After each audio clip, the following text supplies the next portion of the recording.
Hello મિત્રો, શેરબજારની વાતોમાં મિત્રો, કાલે અમેરિકાનું બજાર ટેરિફને કારણે ઘટ્યું હતું અને એની અસર આજે આપણી માર્કેટમાં દેખાઈ રહી છે મિત્રો.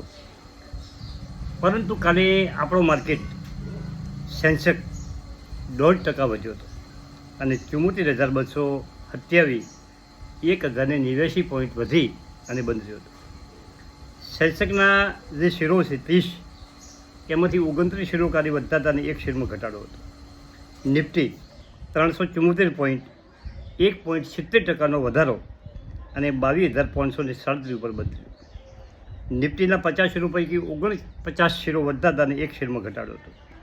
બેંક નિફ્ટીમાં પણ સારો એવો વધારો હતો, પરંતુ મિડ કેપમાં 2% ઉપરનો વધારો દમદાર દેખાઈ ગયો હતો અને મિડ કેપ નિફ્ટી 49,838 ઉપર 1028 પોઈન્ટ વધીને બંધ રહ્યું હતું અને મિડ કેપના 100 શેરો પૈકી 91 શેરો વધતા હતા અને 9 શેરો ઘટતા હતા. હવે કરીએ બજારની વાત કે બજારમાં ચીન ઉપર ટેરિફ. મિત્રો, અમેરિકાએ ટેરિફ લગાવી એટલે ચીને વળતી પાછી વધારાની ટેરિફ લગાવી અને અમેરિકા પછી એના ઉપર વધારાની બીજી ટેરિફ લગાવી એટલે ચીન ઉપર અમેરિકાએ ટોટલ 104% ટેરિફ લગાવી છે. આ ટેરિફ વોરનું યુદ્ધ જો ચાલશે તો વિશ્વમાં મંદીના સંકેતો આવી રહ્યા છે અને ટેરિફ વોરની આગ સતત બળતી રહેલી છે.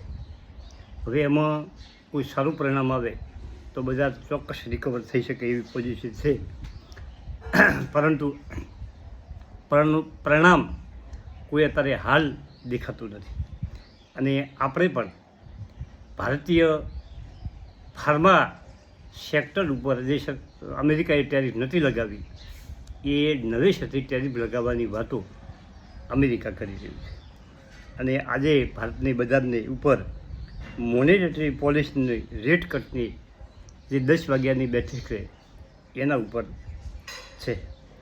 ઘણા લોકો માર્કેટથી હવે ચીડ અનુભવી રહ્યા છે અને તેઓ હવે માર્કેટને જોવા માગતા નથી. આવી પોઝિશન માર્કેટમાં બની છે. વધી અને પાછું ઘટવા મળે છે. એક દિવસ થોડું વધ્યું હોય પણ એનાથી બીજે દિવસે એનાથી વધારે ઘટે છે અને શેર બજારમાં સતત ઘટાડો આવે છે અને ઉપરથી બજાર ખૂબ તૂટેલું છે. હવે NSE ઉપરના શેરો 2201 શેર વધતા હતો અને 371 શેરોમાં ઘટાડો હતો, પરંતુ જે કંપનીઓના વોકડા સારા આવ્યા છે, ધારો કે જીઓ ફાઇનાન્સ કાલે 5% વધારો, PSU બેન્કો, ફાઇનાન્શિયલ સેક્ટરમાં કાલે સારો વધારો હતો અને પેરાદીપ ફોસ્ફેટ કાલે 10% વધારો સાથે 125 ઉપર ટ્રેડ થઈ જતો. ઓનો આપણે 2 દિવસ પહેલાં વિડીયો બનાવ્યો હતો અને એ 90નો સ્ટોક હવે 125 ઉપર ટ્રેડ થઈ ગયો છે. પરંતુ મહત્ત્વની વાત તો એ છે કે બજારમાં તમારી સોચ કેવી છે, તમે બજારને કેવી રીતે લ્યો છો એના ઉપર બધો આધાર છે. તમને બજારનો અનુભવ કેવો છે. બજાર ગમે એટલું ઘટે પણ બજાર એક દિવસ વધવાનું જ છે. નીચેથી બધાને લેવું છે, પરંતુ લોકોની ઇન્વેસ્ટરોની હિંમત આવતી નથી કે અમેરિકા તરફથી વળતો બીજો હુમલો આવશે ટેરિફનો અને એમાં શું નીકળશે. લોકો ડરી રહ્યા છે અને આ ડર આજે ઇન્વેસ્ટરોને ઇન્વેસ્ટ કરવામાં પાછા પાડે છે.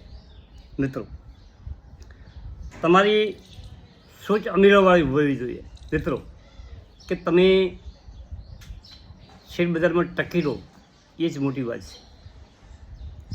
ખાસ વાત એ છે અને કરોડો લોકોનો ઇન્વેસ્ટ શેર બજારમાં છે અને આપણી ભારતીય કંપનીઓ આજે સારામાં સારું કામ કરી રહી છે. ટેરિફને કારણે અમુક કંપનીઓની અસર થશે 100%, પરંતુ ઘણી કંપનીઓને ક્રૂડ તેલના ઘટાડાથી પણ પોઝિટિવ અસર, સારી અસર થશે. ઘણી કંપનીઓને નેગેટિવ અસર ટેરિફને કારણે થશે, પરંતુ આ દુનિયામાં બધું ચાલતું રહેલું છે. એક તરફી તેજી કોઈ દિવસ હોતી નથી.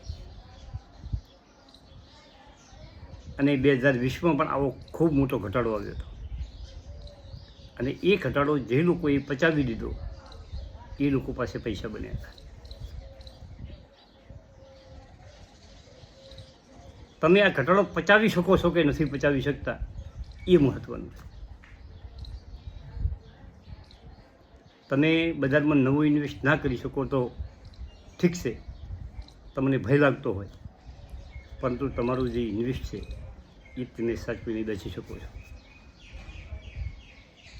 મારે ઇન્વેસ્ટ છે એમાંથી મેં એક શેર લગાવ્યો નથી.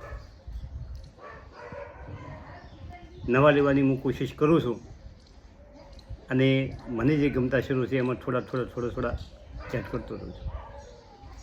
મિત્રો, આ બધી બજારની વાતો છે. ખૂબ સમજણ રાખી, ધીરજ રાખી અને જેનો પોર્ટફોલિયો હોય બજારમાં એ પકડીને બેસી દો. અને જુઓ મિત્રો, દુઃખના દાડા ઓછા હોય. તમે 2020 પછી 21, 22, 23, 24, 25 સુધી સતત તેજી જોઈ છે.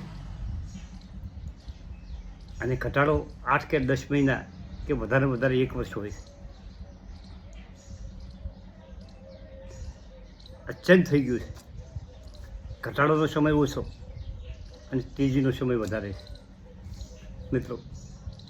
અને આ બજારમાં બધું જે સમજ છે એ બજારને પકડી લે છે. તમે જુઓ વિજય કેડિયા, પછી આવા બધા મોટા જે પોર્ટફોલિયો છે એ લોકોના કરોડો રૂપિયા શેર બજારમાં છે.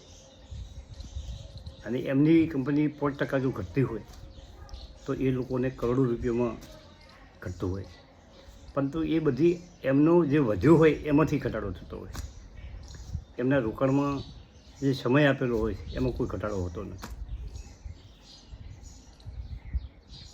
અને કયો શેર લેવો અને કયો શેર ન લેવો એ તમારી મનસુફી ઉપર વાત છે. તમને અનુકૂળ આવે એ રીતે તમે ગોઠવો. પરંતુ કહેવાનો ભાવાર્થ એટલો જ છે કે પોર્ટફોલિયો આવા સમયમાં તમે શેર વેચીને નીકળો મત. કંપનીઓ પકડી રાખો, એ જ ખાસ વાત કરવાની છે. અને ટ્રમ્પ સાહેબ આજે નહીં તો કાલે લાઈન ઉપર આવી જશે.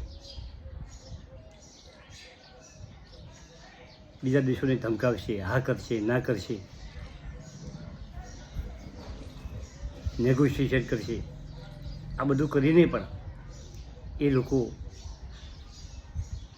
ફાયદો ઉઠાવવા માટેની કોશિશ કર્યા છે. જે વિશ્વના અમુક દેશોમાં તેમનો માલ વેચવા માટે, ડિફેન્સના હથિયારો વેચવા માટે, એમના પાસે પડેલું ક્રૂડ તેલ વેચવા માટે આ લોકો આ બધી કોશિશ કરે. અને અમુક દેશોને દબાવવા માટેની પણ કોશિશ ચાલતી હોય. આ બધી બજારની વાત છે. થેન્ક યુ, આભાર.